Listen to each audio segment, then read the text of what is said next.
네, 여러분 안녕하세요. 퀘스트빈입니다. 오늘은 에스프레소 머신을 조금 추천해 드릴 건데요. 오늘 영상은 단순하게 어떤 브랜드의 머신이 좋다라는 개념보다는 이렇게 구성된 머신이 사용하기가 좀 편하더라, 이렇게 구성된 머신은 좀 사용하기가 불편하더라 라는 이러한 구조적인 부분에 대해서 조금 설명해 드리도록 하겠습니다. 참고로 오늘 영상은 제가 굉장히 오랜 시간 동안 다양한 류의 에스프레소 머신을 굉장히 많이 사용해 본 경험을 토대로 제작을 하기는 하지만은 제 주관이 묻어날 수밖에 없는 부분, 영상 시청하실 때 조금 유의하시면 좋을 것 같습니다. 우선 추출 버튼 같은 경우에는 이렇게 상단에 달려 있는 애들이 있고 하단부에 추출 버튼이 있는 애들도 있는데, 저는 개인적으로 상단에 추출 버튼이 있는 게 좋았습니다.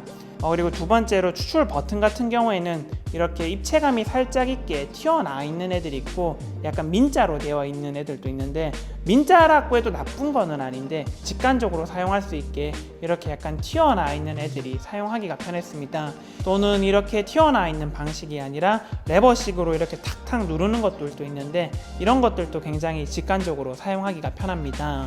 그리고 세 번째는 에스프레소 머신에 세팅을 걸 수 있는 버튼의 개수인데요. 일반적으로 2개 또는 4개의 버튼이 달려있는 경우들이 있습니다. 우리가 한 가지 종류의 원두를 사용한다 그러면은 버튼이 2개만 있어도 충분히 잘 사용할 수가 있습니다. 그런데 사용하는 원두가 예를 들어서 약배전과 강배전 이렇게 2개를 사용한다 그러면은 추출량의 차이가 조금 많이 발생하거든요. 그럴 경우에는 버튼이 4개 있는 게 나중에 장기적으로 봤을 때 사용하기가 조금 편합니다. 그런데 예외로 그룹 패드가 3개일 경우에는 그룹 패드마다 양을 따로따로 지정할 수가 있기 때문에 버튼이 2개 있어도 충분합니다.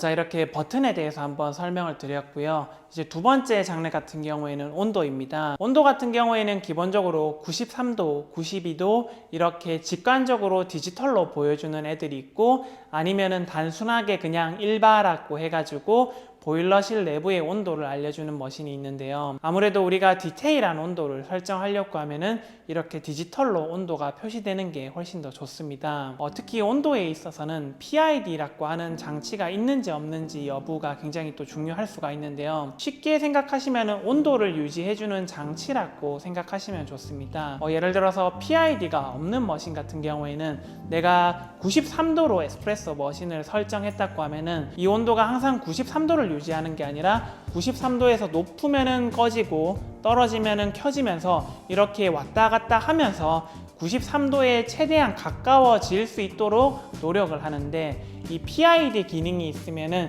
93도에서 최대한 벗어나지 않고 디테일한 온도를 이렇게 설정할 수가 있습니다. 예를 들어서 우리가 에스프레소 머신을 구매할 때 어떤 머신은 PID가 있고 어떤 머신은 PID가 없는데 그 가격 차이가 만약에 한 30만 원에서 50만 원 정도 차이다 그러면은 저는 무조건 PID가 있는 거를 구매할 겁니다. 그리고 이제 또 온도를 설정할 때는 보일러실 내부의 온도를 120도, 119도 이런 식으로 설정하는 머신이 있고, 실제로 추출되는 온도가 93도, 94도 이렇게 설정할 수 있는 모델이 있는데 개인적으로는 실제 추출되는 온도가 표시되는 게 훨씬 더 좋습니다. 왜냐하면 로스터나 바리스타들이 에스프레소 추출 가이드를 제공할 때 이 실제 추출 온도를 기준으로 해가지고 가이드를 제공하는 경우들이 더 많기 때문입니다. 머신의 온도 같은 경우에는 0.1도 단위로 설정할 수 있으면 가장 좋기는 하지만은 1도 단위로 설정할 수 있어도 충분히 괜찮습니다. 그리고 머신에 세팅을 거는 부분에 있어서도 조금 고려할 부분이 있는데요.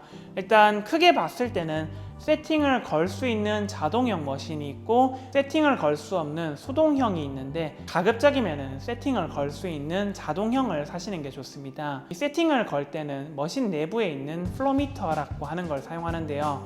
이 플로미터는 약간 바람개비 같이 생겼어요. 우리 주유소에서 기름 같은 거 넣으면은 이렇게 바람개비 같은 게 막 돌아가는데 그게 바로 플로미터입니다. 일반적인 머신들 같은 경우에는 다 비슷한 수준의 플로미터를 사용하다 보니까 그 부분에 대해서 크게 고려할 부분은 아닌데, 우리가 떨어져야 될 에스프레소 양이 굉장히 디테일하게 떨어졌으면 좋겠다. 그러면은 이제 디지털 플로미터가 도입되어 있는 머신도 있습니다. 에스프레소의 양이 굉장히 일정하게 나왔으면 좋겠다. 그러면 디지털 플로미터가 달려있는 머신을 구매하시면 좋을 것 같습니다. 그리고 에스프레소 머신에 세팅을 걸 때는 보통 복사 기능이 있는 머신을 구매하시는 게 좋습니다. 이 복사 기능이라고 하는 것은 왼쪽 그룹이나 오른쪽 그룹 둘 중에 하나만 세팅을 걸면은 나머지 반대쪽 그룹은 자동으로 세팅이 걸리는 기능인데요. 당연히 복사 기능이 있어야지 세팅을 걸기가 쉽습니다. 만약 복사 기능이 없는 머신을 사용한다고 치면은 그룹 패드마다 일일이 다 지정을 해주셔야 됩니다. 다음은 포탑필터의 사이즈를 54mm를 쓸지 58mm를 쓸지를 정하셔야 되는데요. 만약 여러분들이 에스프레소 머신을 처음 사용하고 54mm를 크게 경험한 적이 없다 라고 하시면은 그냥 58mm를 사용하시는 게 좋습니다. 이 58mm 포탑필터가 그냥 바리스타들 사이에서는 약간 기준이 되는 맛이에요. 어떤 포탑필터가 더 좋다라는 여부를 떠나가지고 54mm랑 58mm는 확실하게 다른 맛이 나오거든요. 혹시라도 여러분들이 54mm 포탑필터를 구매하실 경우에는 54mm 포탑필터의 추출 이론을 완벽하게 이해하신 상태에서 구매하시는 게 좋습니다. 자, 다음은 스팀봉 길이에 대해서 설명드리도록 하겠습니다. 개인적으로 생각했을 때 스팀봉 끝에 노즐이 에스프레소 머신 트레이에 닿을 수 있으면 좋습니다. 경우에 따라서는 이 스팀 노즐이 굉장히 짧은 경우가 있는데요. 그럴 경우에는 스티밍 칠 때 롤링하는 각도를 잡기가 조금 불편하더라고요. 그리고 이거는 너무나도 당연한 부분인데 얘는 스팀 노즐이 유동적이잖아요. 그런데 이게 경우에 따라서 고정돼 가지고 움직이지 않는 경우들이 있거든요. 사람들마다 스티밍 하는 각도가 다르고 우유의 양이 다르다 보니까 스팀 노즐이 고정되어 있으면은 저는 너무 불편하더라고요. 그리고 이제 우리가 스티밍을 작동시킬 때는 이렇게 레바식이 있고요. 그리고 이제 다이얼식이 있습니다. 개인적으로 제가 사용했을 때는 이런 다이얼식에 비해서는 이런 직관적인 레바식이 사용하기가 훨씬 더 편하더라고요. 물론 다이얼식도 괜찮은 게 있는데 다이얼식을 만약에 구매하실 때는 이 다이얼을 조금만 돌려도 스티밍이 나와야지, 예를 들어서 이렇게 한참 돌려야지 스티밍이 나오고 또 한참 닫아야지 스티밍이 멈추는 경우에는 자칫 경험이 부족하신 분들 같은 경우에는 실수를 할 수가 있거든요.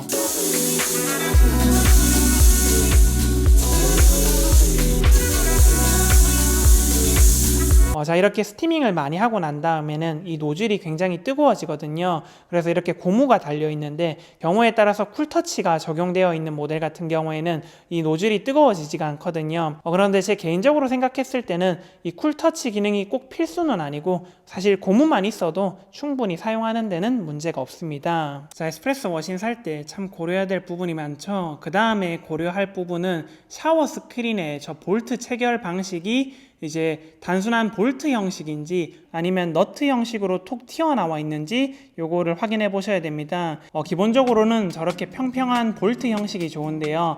만약에 너트 형식으로 되어 있으면은 저게 툭 튀어나와 있어 가지고 우리가 흔히 헤드스페이스 공간을 체크하는 방법들이 몇 가지가 있는데 그 방법들을 사용하기가 조금 어렵습니다. 트레이의 높이가 고정이 되는 애들이 있고 유동적으로 움직이는 애들이 있는데요.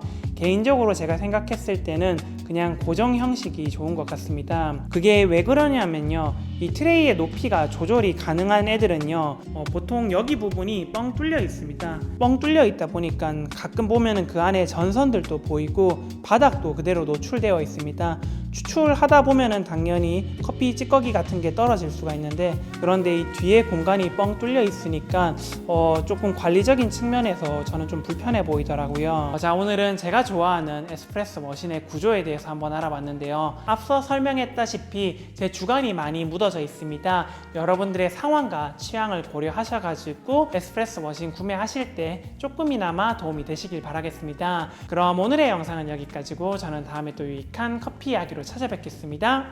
캐파!